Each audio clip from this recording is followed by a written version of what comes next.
Hi friends, మీరు ఇంతవరకు నా ఛానల్ సబ్స్క్రైబ్ చేసుకున్నట్టయితే కింద కనిపిస్తున్న రెడ్ బటన్ క్లిక్ చేయండి. అలాగే పక్కనే బెల్ ఐకాన్ ప్రెస్ చేయండి.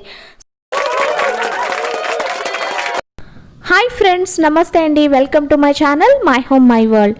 సో ఈరోజు వీడియో వచ్చేసి మన ప్లెయిన్ ఫ్యాబ్రిక్ని ఇట్లా డిజైనర్ ఫ్యాబ్రిక్ లాగా మార్చుకోవచ్చు. అది ఎట్లా అనేది చూపిస్తున్నాను. సో దీన్ని వచ్చేసి స్మాకింగ్ అంటారండి. ఇది వచ్చేసి ఫ్లవర్ స్మాకింగ్ అనమాట, బేసిక్. సో ఇది ఎట్లా చేయొచ్చు అనేది నేను ఈ వీడియోలో మీకు క్లియర్గా చెప్తాను. సో ఎవరు స్కిప్ చేయకుండా చూసేయండి, ఓకే. సో దీనికోసం వచ్చేసి నేను ఇక్కడ ప్లెయిన్ ఫ్యాబ్రిక్ తీసుకున్నానండి. అంటే ప్లెయిన్ ఫ్యాబ్రిక్ మీద మీకు ఇంకా క్లియర్గా అర్థమవుతుంది అండ్ అలాగే నాకు ఇది అవసరం పడింది. సో అందుకే నేను ప్లెయిన్ ఫ్యాబ్రిక్ మీద చూపిస్తున్నాను, ఓకేనా. సో ఇదేమంటే ఇప్పుడు మనం ఒక 1 మీటర్ క్లాత్ తీసుకున్నామంటే ఇలా స్మాకింగ్ చేయగా మనకి అది 1/2 మీటర్కి వస్తుందండి. 1/2 మీటర్ వస్తుంది అనమాట. సో అది గుర్తుపెట్టుకోండి, ఓకేనా. సో ఫస్ట్ వచ్చేసి ఇక్కడ నేను ఈ చివరన ఒక 2 ఇంచెస్ పెట్టుకొని లైన్ గీసుకుంటున్నాను స్కేల్ తోటి. సో అది ఎందుకంటే నేను అక్కడ నుంచి ఆ పైనుంచి స్టిచ్ అనేది స్టార్ట్ చేస్తాను అనమాట, స్మాకింగ్ అనేది స్టార్ట్ చేస్తాను. సో అందుకోసమని కింద సైడ్ అలాగే ఈ పక్క సైడ్ కూడా 2 ఇంచెస్ గ్యాప్ వదిలి మాత్రమే నేను స్టార్ట్ చేయడం కోసం మనకి తెలుస్తుంది అనేసి నేను ఈ విధంగా లైన్ మార్క్ చేసుకున్నాను. సో మార్కింగ్ చేసుకున్న తర్వాత 1 ఇంచ్ చూపిస్తున్నాను కదండి, ఆ 1 ఇంచ్ గ్యాప్తో మనం ఇట్లాగా డాట్స్ లాగా పెడుతున్నాను. మార్కింగ్ అనేది మళ్ళీ స్టార్ట్ చేయాలన్నమాట. సో 1 ఇంచ్ గ్యాప్ అనేది ఉండాలి. సో ఈ 1 ఇంచ్ గ్యాప్ అన్నిటికీ సేమ్ 1 ఇంచ్ గ్యాప్ తోటి ఇట్లా వర్టికల్గా లైన్స్ అనేవి డ్రా చేశాను నేను. సో చూస్తున్నారు కదా.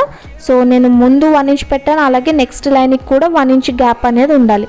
సో అన్నీ ఈక్వల్గానే ఉండాలండి మెయిన్. ఒకవేళ ఈక్వల్గా లేకపోతే కనుక మనకి ఆ ఫ్లవర్స్ అనేవి ఒకటి చిన్నది ఒకటి పెద్దది అట్లా వచ్చేస్తాయి. సో ఈ విధంగా నేను మొత్తం అన్ని 1 ఇంచ్ గ్యాప్ తోటి వర్టికల్ లైన్స్ అన్నీ డ్రా చేశాను కదా. సో ఇప్పుడు అదే 1 ఇంచ్ గ్యాప్ తోటి కింద నుంచి హారిజంటల్ లైన్స్ డ్రా చేయాలన్నమాట. సో ముందు నిలువుగా డ్రా చేశాను, ఇప్పుడు అడ్డంగా అదే 1 ఇంచ్ గ్యాప్ తోటి ఆ చెక్స్ లాగా మొత్తం ఆ గళ్ళన్నీ అలా 1 ఇంచ్ గ్యాప్ తోటి డ్రా చేసుకుంటున్నాను. సో చూస్తున్నారు కదండి, కింద నుంచి కూడా అదే 1 ఇంచ్ గ్యాప్ అనేది మెయింటైన్ చేయాలి. సో ఈ విధంగా మొత్తం అంతా కూడా మనం ఎంతవరకు కావాలనుకుంటున్నామో అంతా మార్కింగ్ చేసుకోవాలి. సో చూసారా, గళ్ళన్నీ కూడా ఈక్వల్గా ఉన్నాయి కదా. సో ఇప్పుడు ఏమంటే చూస్తున్నారు కదా, నేను ఒక్క గడి వదిలేసి ఇంకొక గడిలో ఇలా ఇంటూ మార్క్ చేసుకుంటున్నాను. సో ఇది ఎందుకంటే ఆ ఇంటూ మార్క్ చేసుకున్న చోట మనం స్టిచ్ అనేది వేయకూడదు. ఆ స్టిచ్ ఏం వేయాలో నేను తర్వాత చెప్తానండి. సో ముందైతే తెలియడం కోసం ఇంటూ మార్క్స్ అనేవి పెట్టేసుకుంటున్నాను అనమాట. సో ఆ గళ్ళు కూడా ఒక లైన్ వదిలిన తర్వాత ఇంకొక దానికి పెట్టకూడదు. మళ్ళీ సెకండ్ లైన్లో చూస్తున్నారు కదా, నేను క్లిప్లో చూపిస్తున్న విధంగా మాత్రమే మార్కింగ్ చేసుకోవాలి. కన్ఫ్యూజ్ అవ్వకండి. మీకు ఎక్కడైనా ఏమైనా డౌట్స్ ఉంటే నాకు కామెంట్ సెక్షన్లో చెప్పండి, నేను రిప్లై ఇస్తాను. చూస్తున్నారు కదా, నేను ఒక లైన్ వదిలేసి ఇంకొక లైన్ దగ్గర మొత్తం అన్నీ మార్క్ చేసుకున్నాను. ఇప్పుడేమంటే సో ఇక్కడ కింద క్లిప్లో చూపిస్తున్నట్టుగా ఆ గడి ఉంది కదా, ఇంటూ మార్క్ చేసుకున్న గడిది వదిలేసి మిగతా గడిలో స్టిచ్ వేసుకోవాలి. సో దాని కింద గడిలో ఇంటూ మార్క్ లేదు కదా, సో అక్కడ నేను స్టిచ్ అనేది స్టార్ట్ చేస్తున్నాను అనమాట.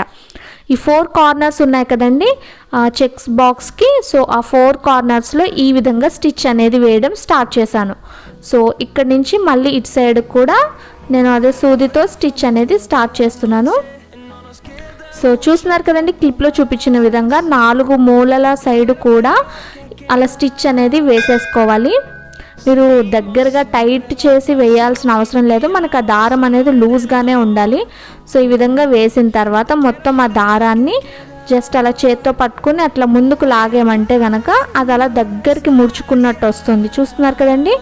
సో అలా దగ్గరికి ముడుచుకున్న తర్వాత అక్కడ మనకి పెటల్స్ లాగా షేప్ అనేది వస్తుందన్నమాట. సో ఇదే స్మాకింగ్ అంటారండి దీన్నే.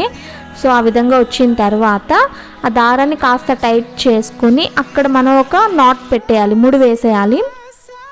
సో చూస్తున్నారు కదా, నేను అక్కడ సూదితో జస్ట్ కొంచెం టైట్గా ఉండడం కోసం ఒక్కసారి దాన్ని మళ్ళీ కలిపి స్టిచ్ చేసేసి ఒక ముడి అనేది వేసేస్తున్నాను అనమాట. సో ఈ విధంగా ఆ సూదికున్న దారంతో ముడి అనేది వేయాలండి. అప్పుడే అది టైట్గా ఉంటుంది. ఒకవేళ అది మనం ఎంత కష్టపడి స్టిచ్ చేసిన తర్వాత మనం నాట్ అనేది టైట్గా వేయలేదంటే అక్కడ ఊడిపోతుంది, అక్కడ క్లాత్ అనేది ప్లెయిన్గా వచ్చేస్తుంది అనమాట. అదేంది కదండి. సో ఇప్పుడు ఇంకా దారాన్ని కట్ చేసేస్తున్నాను నేను. సో ఇప్పటికీ నాకు 1 ఫ్లవర్ అయితే అయ్యిందనమాట. సో చూస్తున్నారు కదా, ఈ విధంగా ఆ గళ్ళు ఎందుకు గీసామంటే అన్నీ ఒకటే లైన్లో వస్తాయి అండ్ ఒకటే షేప్లో వస్తాయి అన్నమాట. సో ఇక్కడ నాకు ఈ ఫ్లవర్ వేసిన తర్వాత ఇంటూ మార్క్ ఉంది. సో ఆ ఇంటూ మార్క్ వదిలేసాను నేను. వదిలేసి మళ్ళీ ప్లెయిన్ గడి ఉంది కదా, ఆ బాక్స్లో స్టిచ్ అనేది వేసాను అనమాట. సో చూస్తున్నారు కదండి, ఇది రెండో ఫ్లవర్ కూడా నాకు రెడీ అయిపోయింది. ఇదే విధంగా దగ్గరికి లాగేసి ఒక ముడి వేసేయాలి. సో ఇది చాలా టైం పడుతుందండి. చాలా అంటే మనం తీసుకున్న క్లాత్ని బట్టి ఈ విధంగా చేసుకుంటూ రావాలన్నమాట.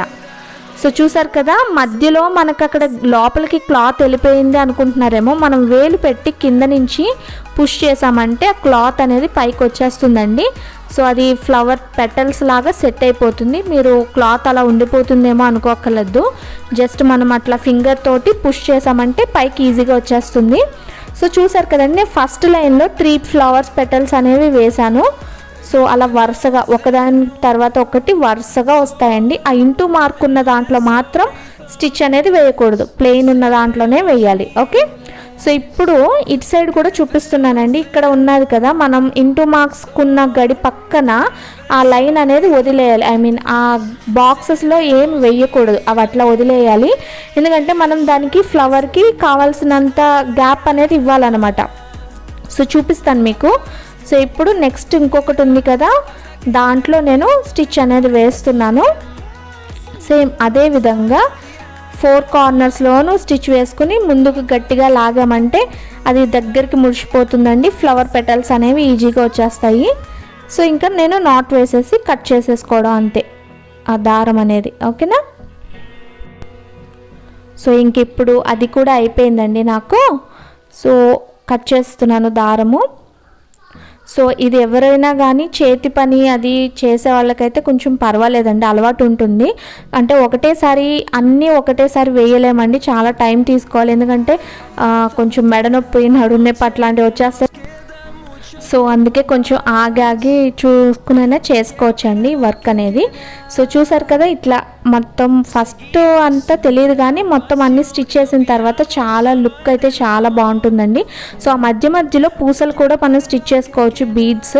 సో నేను అవి స్టిచ్చింగ్ చేసేటప్పుడు కుడతాను, ఎందుకంటే ఇప్పుడు కటింగ్లో కానీ స్టిచ్చింగ్లో కానీ చాలా వరకు పోయే ఛాన్సెస్ ఉంటాయి.